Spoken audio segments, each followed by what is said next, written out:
মানুষটার হচ্ছে যে শেখ রাসেলের আর্তনাদ। আর আমি আমি যে মানুষকে আমি আইডল মনে করি, হ্যাঁ সর্বপ্রথম আমার মাকে আইডল মনে করি ডেফিনেটলি। তারপর পরে যে মানুষটার নাম চলে আসে সেটা হচ্ছে আমাদের মাননীয় প্রধানমন্ত্রী শেখ হাসিনা। আর দুর্ভাগ্য যে ওনার এত বড় একটা মুভির কোনো অংশেও থাকতে পারেনি, ইতিহাসের নাম রাখতে পারেনি। তবে যখনই না মাননীয় প্রধানমন্ত্রী শেখ হাসিনার কোথাও কোনো মানে শো পাই বা কোথাও মনে হয় যে আমার ক্যারেক্টারটা আমি প্লে করতে পারবো, আমি এখানে মনে হয় যে আমার সব বাদ আমি যাব। শেখ হাসিনা চরিত্রে অভিনয় করছেন না অপু বিশ্বাস।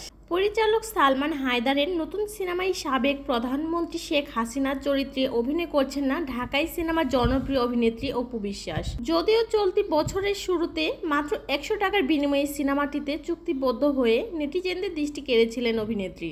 শেখ রাসেলের আর্তনাদ সিনেমায় শেখ হাসিনার হাসু চরিত্রে অভিনয়ের জন্য চলতি বছরের জানুয়ারিতে মাত্র 100 টাকায় অভিনয়ের জন্য চুক্তিবদ্ধ হয়েছিলেন চিত্রনায়িকা অপু বিশ্বাস।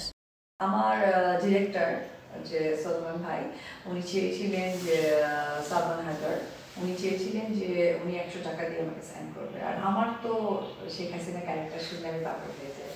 তো সব কিছু মিলে উনিও চেয়েছেন, আমারও চাওয়া তাই। সিনেমায় শেখ হাসিনার হাসু চরিত্রে অভিনয়ের জন্য মাত্র 100 টাকায় চুক্তিবদ্ধ হয়ে সিনেমাতে অভিনয়ের জন্য রাজি ছিলেন অপু। তবে এখন আর এই সিনেমার সঙ্গে যুক্ত নেই তিনি।